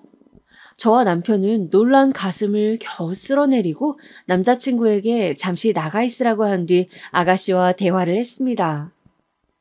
제가 말을 꺼내기도 전에 아가씨가 먼저 입을 떼더군요. 오빠, 언니, 죄송해요. 미리 말씀드렸어야 됐는데 무서워서 차마 말을 꺼낼 수 없었어요. 제 남편감은 언니가 꼭 골라주겠다고 약속도 하셨는데 이렇게 돼서 정말 죄송해요. 고개를 푹 숙이고 풀죽은 목소리로 얘기하는 아가씨를 보자 저는 이 어린 것이 그동안 얼마나 혼자 속으로 힘들었을까 하는 생각에 마음이 아팠습니다. 또 한편으로는 눈에 넣어도 아프지 않을 만큼 예쁜 아가씨를 이렇게 꽃다운 나이에 임신시켜 데려가겠다고 하는 저 남자친구가 얄미웠습니다. 아가씨만은 정말 제가 잘 알아봐서 좋은 남자로 고르고 골라 시집 보내고 싶었는데 아가씨는 남자친구가 정말 좋은 사람이라며 걱정 말라고 저와 남편을 설득했습니다. 저도 아가씨가 고른 남자니 믿어봐야겠다고 생각하고 남편과 상의하에 결혼을 허락했습니다. 아가씨는 결혼식은 나중으로 미루고 일단 혼인신고만 하고 결혼 생활을 시작했습니다. 이미 배가 많이 불러 있었기 때문에 그럴 수밖에 없었어요. 그렇게 아가씨는 조그마한 신혼집에서 무난한 결혼 생활을 하게 되었고 금방 시간이 흘러 쌍둥이를 출산했습니다. 첫째가 남자아이, 둘째가 여자아이, 이렇게 일란성 쌍둥이였습니다. 제가 낳은 아이는 아니었지만 그 조그마한 발가락이 꼼지락거리는 걸 보면 마음이 행복으로 충만해졌습니다. 아이들이 아가씨를 닮아서 그런지 동그란 눈망울에 조그마한 코가 너무 귀엽고 예뻤습니다. 아이들이 100일이 되기 전쯤 김서방이 일이 바빠서 집에 못 들어오는 날이 많다며 아가씨가 당분간 아이들이 어느 정도 클 때까지는 저희 집에서 살기로 하고 어린 쌍둥이를 데리고 돌아왔습니다. 아가씨와 쌍둥이까지 함께하는 생활은 행복 그 자체였습니다. 아가씨는 비록 결혼해서 애엄마가 되었지만 예전에 그 맑고 순수한 마음만큼은 그대로였습니다. 아이들도 엄마를 닮아서 어쩌면 이렇게 순한 아기가 있나 싶을 정도였습니다. 남편도 퇴근하고 오면 아이들 옆에 찰싹 붙어서 까꿍하고 놀아주며 얼굴에 웃음이 떠나지 않았습니다. 저도 아이들 이유식을 만들어줄 때나 목욕을 시킬 때면 힘들다는 생각은 하나도 들지 않고 그저 소중한 유리구슬처럼 혹시라도 깨질까 다칠까 노심초사하며 정성으로 돌봤습니다. 그런데 우리 아가씨 그 착한 심성은 어디 안 가는지 제가 애들을 데리고 재우려고 앉기만 하면 언니, 제가 재울게요. 이리 주세요. 라며 성치도 않은 몸으로 일어나곤 했어요. 같이 집에서 애들 봐주는 것도 너무 감사한데 자기가 할 수 있는 건 해야 된다고요. 그러면 저는 이렇게 말하면서 아가씨를 억지로 등 떠밀어 방으로 보내곤 했습니다. 아니야. 아가씨는 애 낳은 지 얼마 되지도 않았는데 몸조리 잘해야지. 우리 예쁜 아가씨 몸 상하면 내가 더 속상해서 안 돼. 얼른 가서 쉬어요. 어느 날 제가 평소처럼 큰아이를 재우고 있는 동안 작은 아이의 머리를 쓰다듬는 아가씨의 모습을 보자 저 작은 몸에 벌써 아이를 낳고 엄마가 된 아가씨가 너무 대견해서 눈가가 촉촉해졌습니다. 그러면서도 너무 행복해서 웃음이 났어요. 아가씨가 저희 집에 다시 들어온 이후로 남편과 저는 자기 전마다 항상 침대에 누워 아가씨 얘기, 쌍둥이 얘기하느라 시간 가는 줄 몰랐습니다. 아가씨와 쌍둥이 덕분에 남편과 저의 사이도 더 돈독해지는 것 같았어요. 아가씨가 저희 집에 들어온 이후 김서방을 본 적은 손에 꼽을 정도로 적었습니다. 평일에는 바쁘다고 집에 못 온다길래 다니던 회사에서 일이 많은가 했더니 여기저기 직장을 옮겨 다니며 자리를 잡지 못하고 있더라고요. 끈기가 없는 스타일이라 한 곳에 진득하니 다니질 못하고 조금만 힘들면 그만두곤 했습니다. 그러다 보니 벌어오는 돈도 시원치 않아 아이들 기저귀 값이며 뭐며 우리 부부 돈으로 해결한 적도 많았어요. 어느 날은 남편이 그런 김서방을 앉혀두고 애 아빠는 그러면 안 된다. 아무리 힘들어도 가장으로서 책임감을 가지고 성실하게 회사를 다녀야 한다라고 훈계도 해봤지만 그저 어른이 하는 잔소리라고 여기는 것 같았습니다. 그 후에도 나아지는 게 전혀 없었으니까요. 한편으로는 김서방도 아가씨처럼 어린 나이에 애 아빠가 됐으니 아직 철이 없는 거겠지, 언젠가는 나아지겠지 하고 생각했습니다. 그 이후에도 김서방은 평일에는 어디서 자는 건지 집에도 거의 안 들어오고 주말에만 잠깐 와서 아이들을 보고 갔습니다. 도대체 어디서 생활하는 거냐 물어도 대답을 이리저리 피하기만 하더라고요. 그러던 와중 주말에 아가씨 방에서 크게 싸우는 소리가 들려 가보니 아가씨 부부가 심하게 싸우고 있었습니다. 아가씨는 바닥에 주저앉아 턴곡을 하고 있었고요. 저희 부부가 방에 들어가서 무슨 일이냐고 묻자 김서방은 방문을 쾅 닫고 집을 나가버렸어요. 집이 무너져라 턴곡하고 있는 아가씨를 겨우겨우 달랜 후 퉁퉁 부은 아가씨의 입에서 나온 이야기는 가히 충격적이었습니다. 그동안 김서방이 밖에서 다른 여자와 두 집 살림을 차리고 있었다는 게 아니겠어요? 평일에 그 여자네 집에서 먹고 자고 생활하며 애까지 임신했답니다.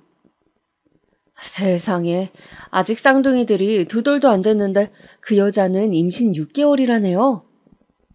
김서방이 집에 하도 잘 안 들어오니까 아가씨도 평소에 의심하긴 했지만 증거가 없어서 긴가민가 했었다네요. 그런데 이번에 아예 들켜버리고 만 거죠. 김서방은 자기는 쌍둥이 키울 자신 없다며 네가 임신해서 어쩔 수 없이 책임진다고는 했는데 막상 결혼 생활해보니 못하겠다는 막말을 내뱉었답니다. 김서방은 그날 집을 나간 후 연락이 두절되었어요. 저와 남편은 그 상대 여자가 누군지 찾아내어 집으로 찾아가 보려고 했지만 김서방과 하도 평소에 교류가 없었던 탓에 정보를 얻기가 쉽지 않았습니다.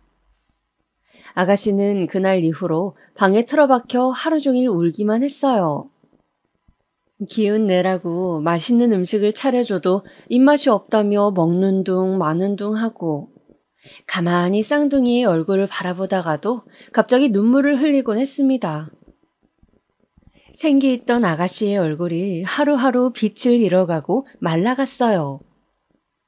저와 남편은 아가씨 걱정에 매일 밤잠을 설쳤습니다. 어떻게 하면 아가씨의 기분이 나아질까 고민하던 중 아가씨가 평소에 가고 싶어 했던 바닷가에 여행을 보내주면 좋겠다는 의견으로 뜻을 모았습니다. 저는 여행용 가방을 하나 사서 아가씨가 좋아할 만한 예쁜 원피스를 몇 벌 골라서 담았어요. 그리고 카메라와 밀짚 모자도 사서 넣어주었습니다. 그리고선 방에서 우울한 표정으로 혼자 생각에 잠겨있던 아가씨를 불러 얘기했어요. 아가씨, 기분 전환할 겸 바닷가에 여행 좀 다녀오는 거 어때요? 평소에 가고 싶어 했잖아. 쌍둥이들 키우느라 매일 집에만 있어서 답답했을 텐데 내가 쌍둥이 잘 돌보고 있을 테니까 걱정하지 말고 다녀와요. 필요한 건 내가 다 여행 가방에 넣어놨으니까 가서 사진도 많이 찍고 푹 쉬다 와요. 아가씨는 알듯 말듯한 표정을 짓고 한참을 가만히 있더니 저를 보고 싱긋 웃었어요. 언니, 고마워요. 아가씨는 여행 얘기에 갑자기 의욕이 생겼는지 그날부터 밥도 잘 챙겨 먹고 조금은 밝아졌습니다. 저와 남편은 여행 보내주기로 한 계획이 성공했다며 기뻐했어요. 며칠 뒤 아가씨는 잘 다녀오겠다는 인사와 함께 여행을 떠났습니다. 저는 장난감을 가지고 놀고 있는 쌍둥이들에게 가서 말했습니다. 얘들아, 엄마 푹 쉬게 며칠만 외숙모랑 놀자. 엄마가 건강해야 너희도 좋은 거야. 쌍둥이들은 알아들었는지 못 알아들었는지 지들끼리 까르르 하며 놀더군요. 아가씨가 여행을 떠난 지 3일째. 간간히 연락을 하긴 했지만 혹시나 쉬는데 방해될까봐 궁금해도 참았어요. 집에 돌아오면 가서 뭐 하면서 지냈는지 자세히 물어봐야지 하고요. 돌아오는 날짜를 정하지 않고 떠난 여행이라 좀 오래 있다 오더라도 아가씨 기분이 좋아질 때까지 있었으면 좋겠다는 마음이었어요. 그런데 갑자기 출근해서 일하고 있던 남편에게 전화가 왔습니다. 지금 급하게 경찰서에 가고 있다고요. 아가씨에게 무슨 일이 생긴 것 같다면서 자세한 건 가서 확인하고 연락 준다고 하더라고요. 저는 혹시 큰일인가 싶어 안절부절했지만 쌍둥이를 놔두고 달려갈 수도 없는 노릇이라 집에서 발만 동동 구르고 있었어요.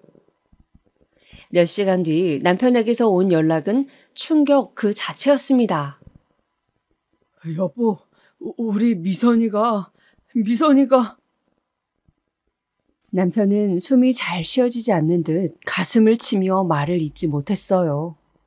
전화기 너머에는 남편의 울음소리만 가득했습니다. 이런 적이 없는 남편이었는데 불길한 느낌에 울고 있는 남편을 닥달해서 무슨 일인지 캐묻고 말았습니다. 그게 제 인생 최악의 소식이 될 줄도 모르고요. 바로 아가씨가 여행지에서 사망했다는 소식이었습니다. 숙소에서 혼자 목숨을 끊었다네요. 저는 남편의 얘기가 믿기지 않아 몇 번이고 그게 사실인지 물었지만 남편의 대답은 같았습니다. 사실이라고요. 시신의 신원을 확인했는데 아가씨가 맞다면서요. 저는 그대로 주저앉았습니다. 그 후로 어떻게 지냈는지는 사실 기억이 잘 나지 않아요. 사람이 너무 슬프면 기억을 잃는다는데 그게 무슨 말인지 알 것 같았습니다. 저와 남편은 조용히 장례식을 준비했습니다. 그 천하의 몹쓸 놈은 장례식 자리에도 나타나질 않더군요. 어떻게 사람의 탈을 쓰고 그럴 수가 있는지 언젠가는 꼭 천벌을 받길 기도했습니다. 우리 사랑스러운 아가씨, 쓸쓸하게 혼자 저 세상 가게 만들어 놓고 뻔뻔하게 살고 있는 그놈을 용서할 수 없었습니다. 장례식이 끝난 후 집에 와서 쌍둥이를 재우고 있는데 눈물이 왈칵 쏟아졌습니다. 얼마나 힘들었으면 이 예쁜 아이들을 둘이나 놓고 갈 생각을 했을까.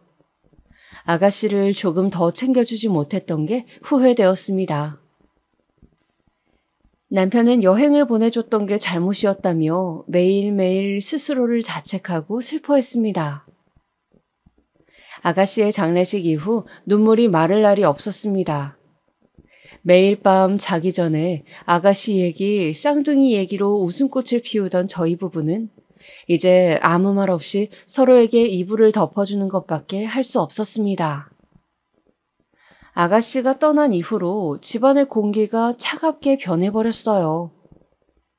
이렇게 한동안 힘든 시간을 보낸 이후 아가씨의 유품을 정리하다 보니 여행 갈 때 들려보냈던 카메라가 있더라고요. 혹시나 아가씨의 얼굴이 찍혀있지 않을까 하는 마음에 사진관에 맡겼습니다.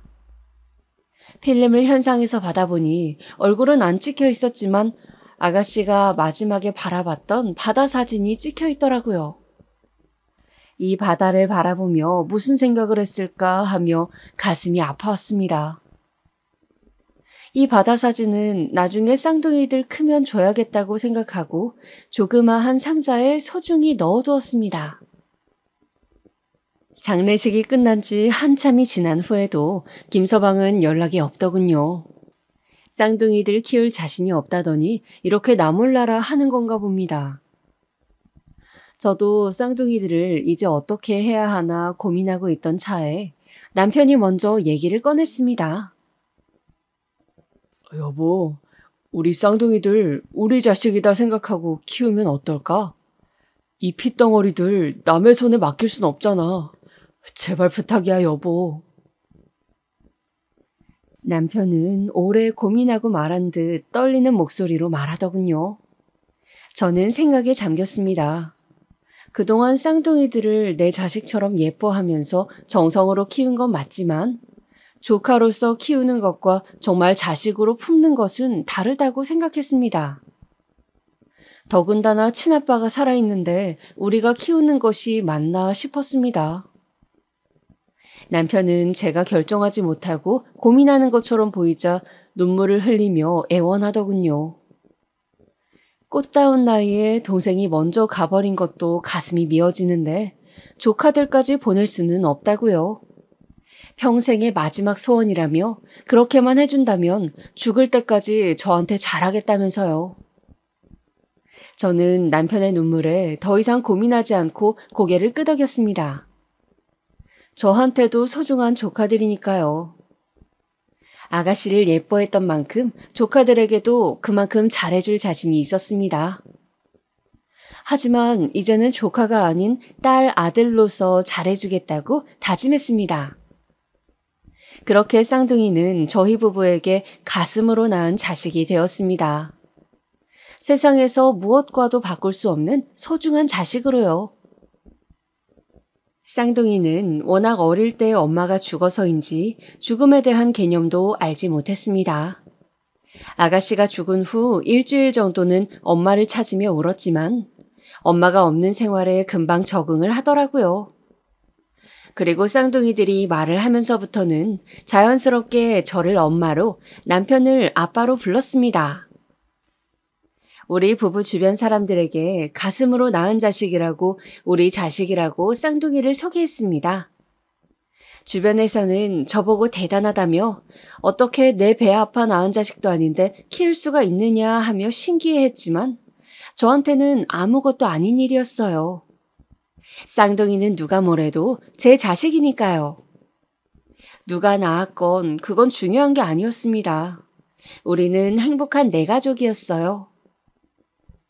그나마 다행이었던 건 남편 하는 일이 잘 되는 편이라 쌍둥이를 키우는데 부족함이 없었던 점이었습니다. 혹시나 친엄마, 친아빠가 아닌 걸 알고 주변에서 놀림을 당하지는 않을까, 무시를 당하지는 않을까 하는 마음에 항상 좋은 것을 해주려고 노력했습니다. 저도 친부모 밑에서 크는 아이들에 비해 사랑을 덜 받는 느낌을 주지 않게 하려고 아이들이 클 때까지 집에서 아이들을 돌보는 데만 집중했습니다.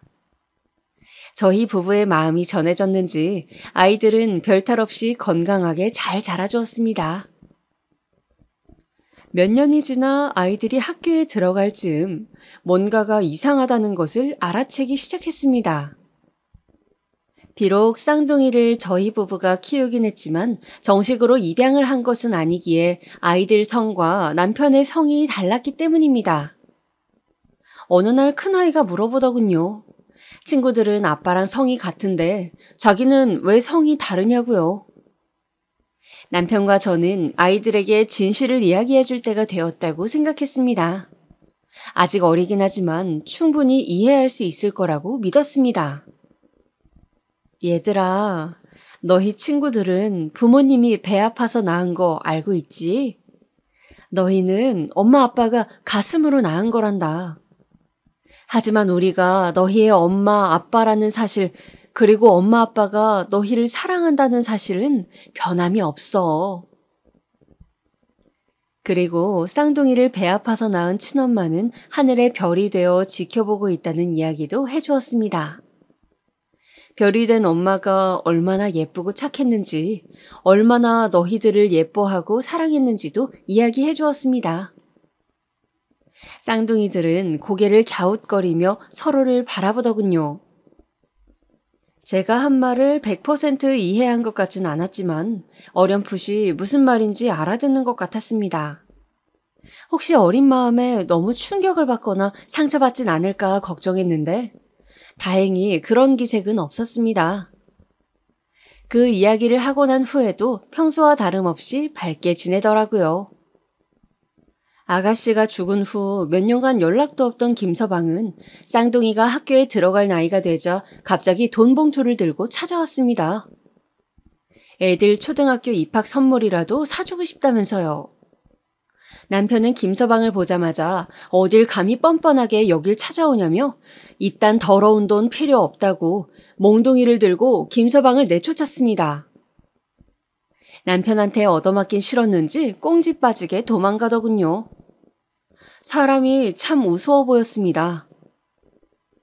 남편은 김서방이 가고 나서도 한참 동안을 씩씩거리며 화를 가라앉히지 못하더니 결국 참지 못하고 울음을 터뜨렸습니다. 그동안 쌍둥이들 보면서 동생 잃은 슬픔을 잊어보려고 노력했는데 김서방을 보니 참아왔던 감정이 터진 것 같았습니다.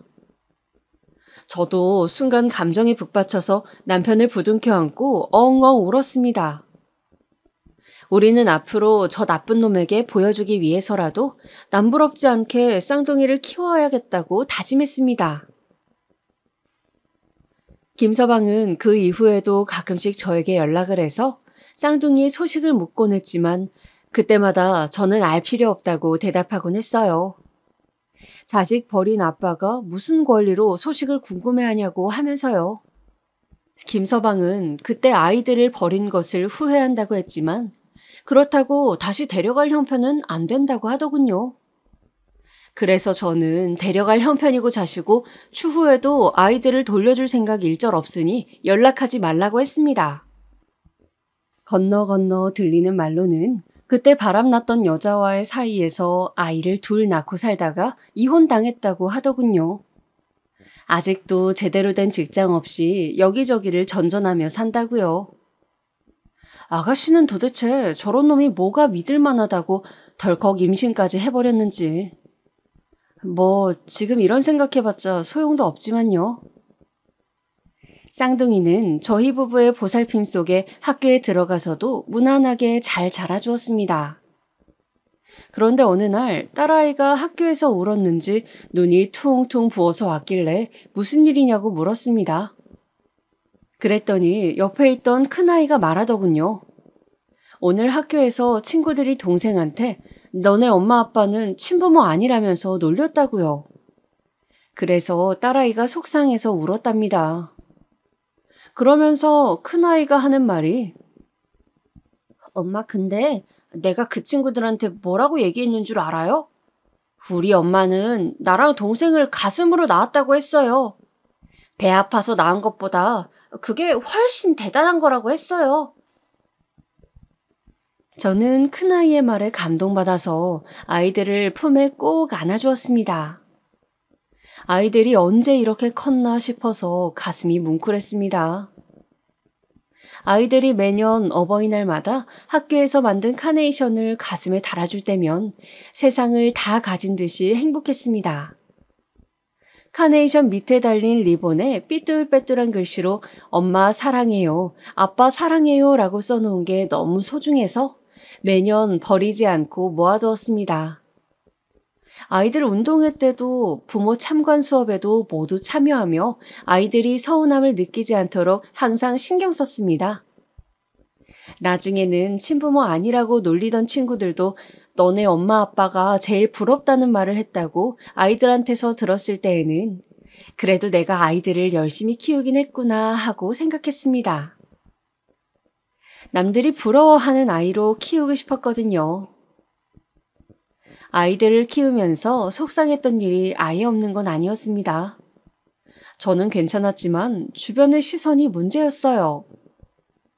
가끔 아이들을 데리고 시장에 갈 때면 어디선가 수근거리는 소리가 들려왔습니다. 아휴, 검은 머리 짐승은 거두는 거 아니라던데 저 엄마는 뭔 생각으로 저러는지 몰라. 남의 자식 둘이나 저렇게 키우면 뭐하나? 다 키워놓으면 지 친아빠 찾아갈 텐데 죽 써서 개 준다. 아이고. 이런 소리가 들려올 때마다 당장 달려가서 따지고 싶었지만 혹시 아이들이 듣기라도 할까봐 속으로만 분을 사겼습니다.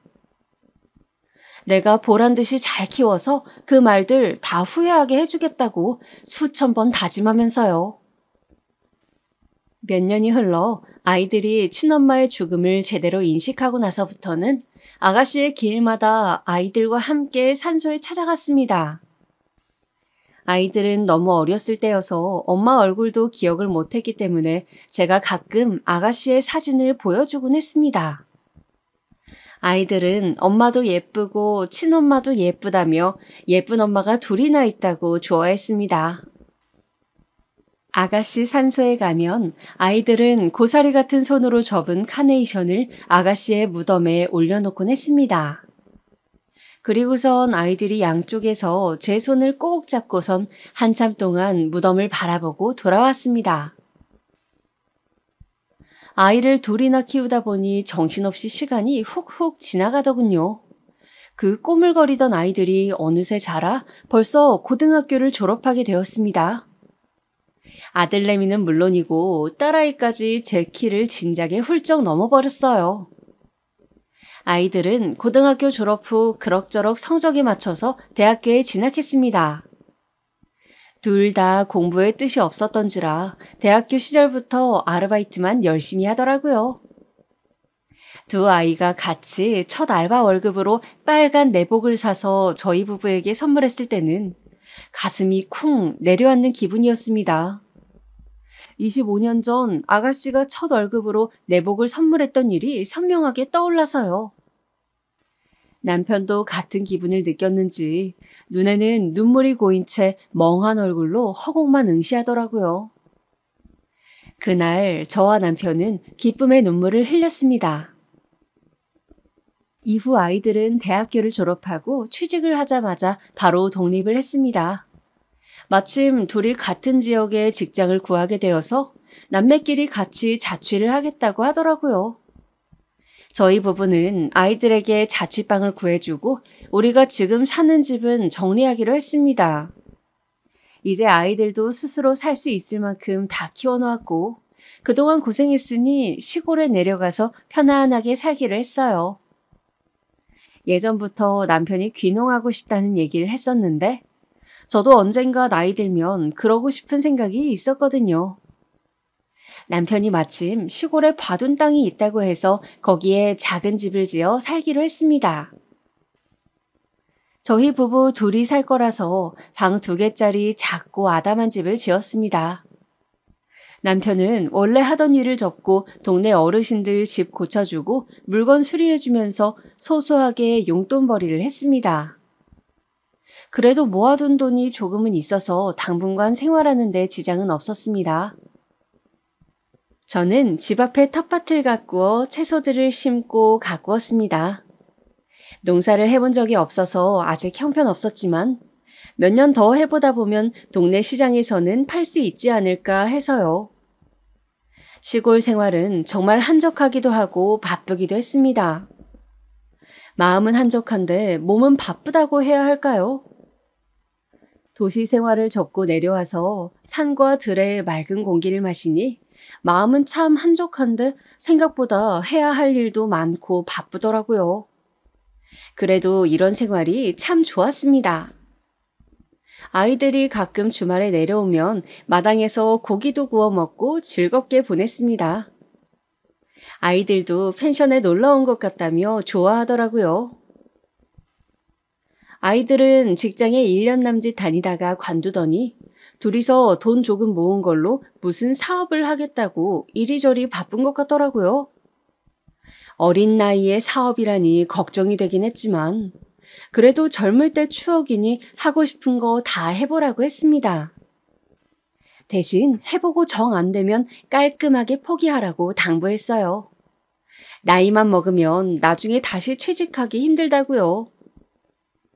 사업 아이템이 뭔지 어떻게 진행할 건지 구체적인 계획은 물어보지 않았어요. 괜히 이것저것 참견하는 게 될 것 같기도 하고 새로 시작하는 아이들에게 방해가 될 것 같아서요. 그렇게 아이들이 사업을 시작한다고 한 지 몇 년이 지났습니다. 잘 되고 있는 건지 아닌 건지 물어봐도 대답을 잘 안 해주더라고요.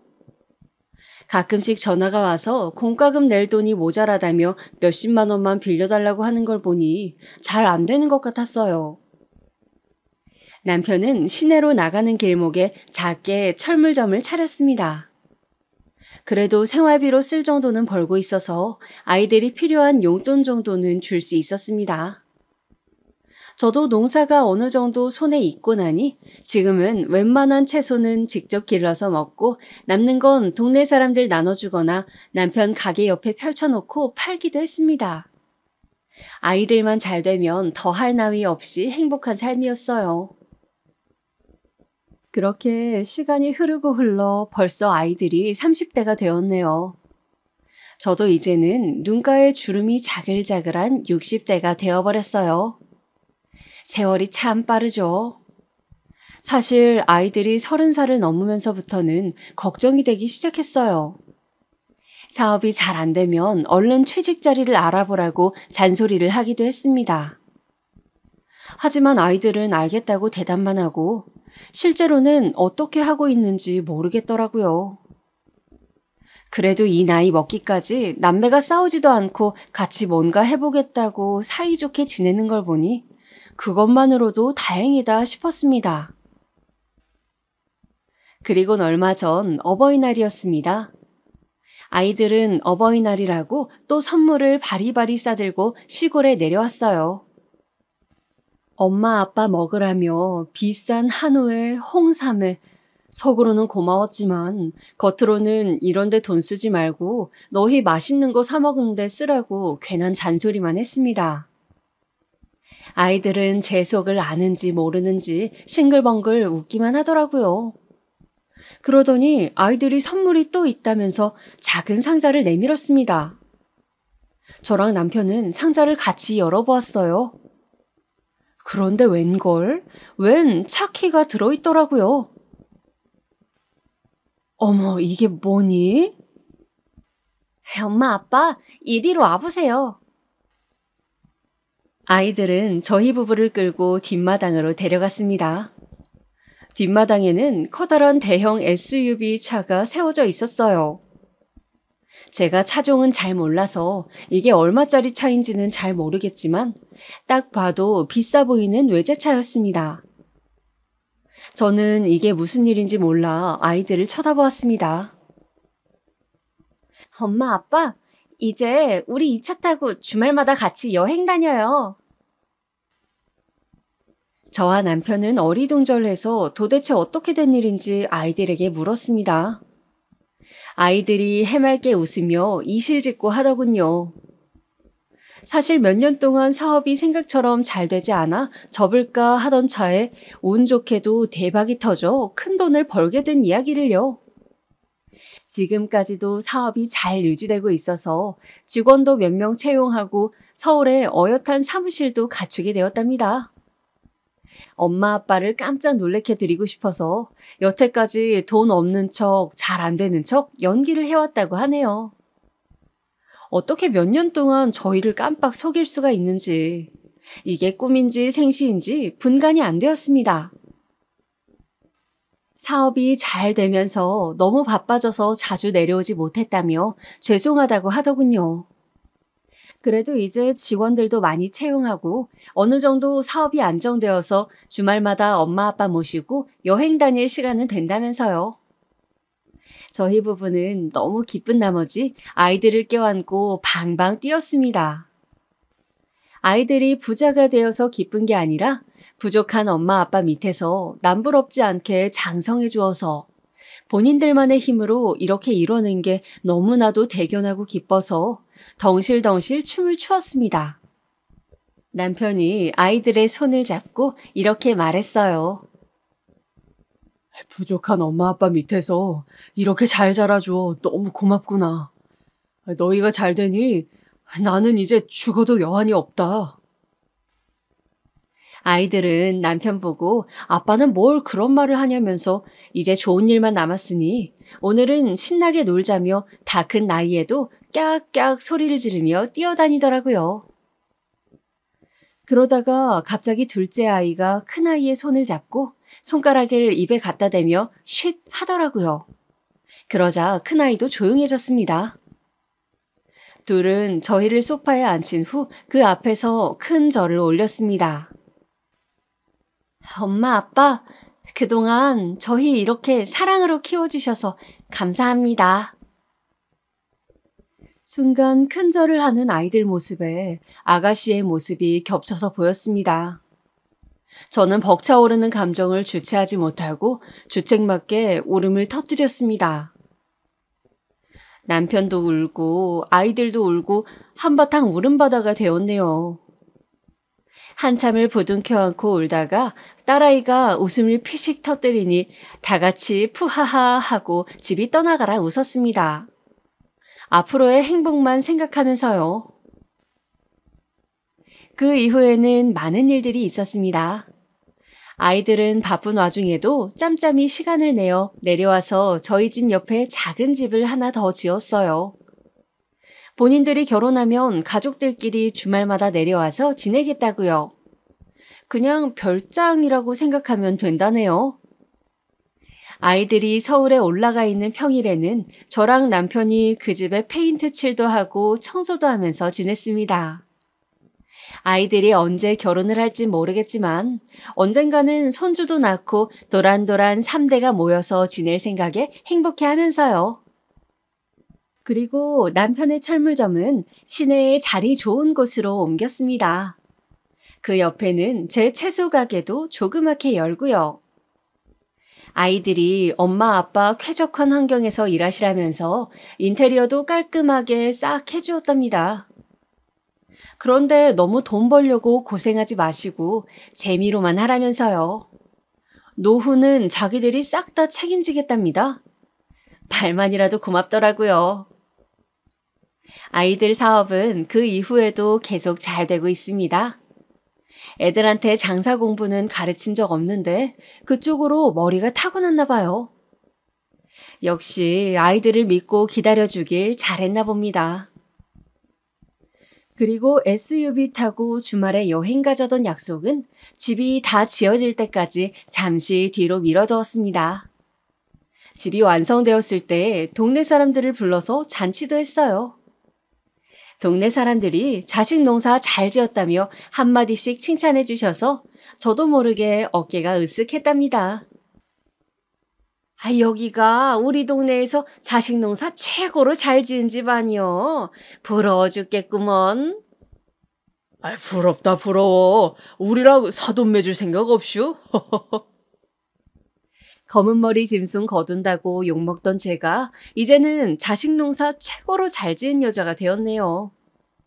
그때 시장에서 욕하던 사람들이 지금 모습을 본다면 뭐라고 말을 할까요? 아마 부끄러워서 제 앞에서 고개도 못 들 겁니다.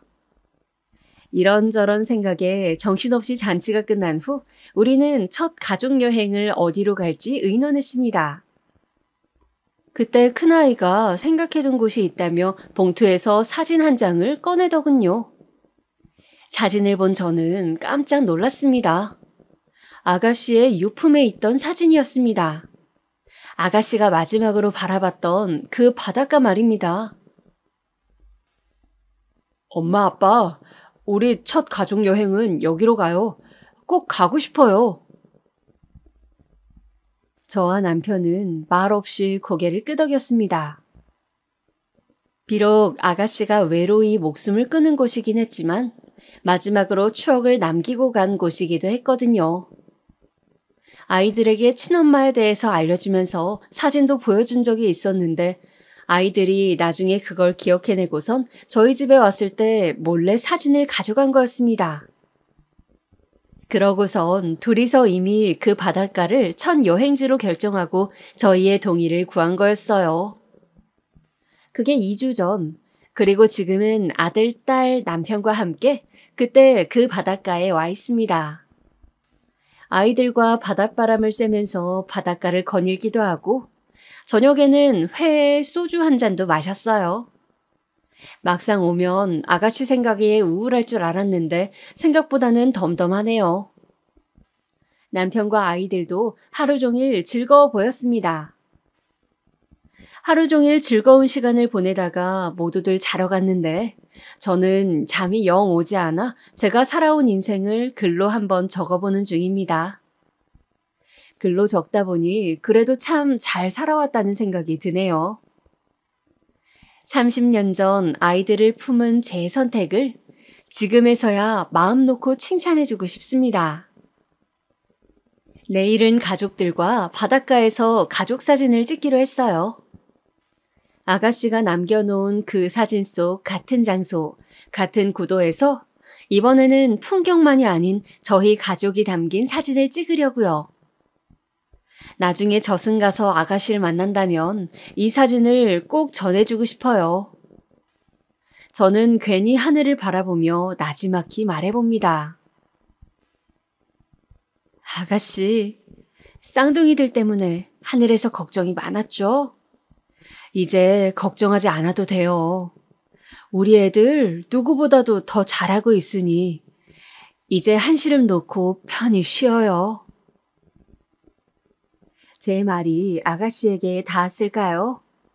하늘에서 별 하나가 반짝하네요. 오늘따라 해맑던 아가씨의 미소가 생각이 많이 나는 밤입니다. 그럼 저는 이만 자러 가야겠어요. 내일 가족 사진 찍으려면 일찍 자야 하거든요. 제 얘기 들어주셔서 감사하고 여러분도 행복한 하루 보내시길 바랍니다.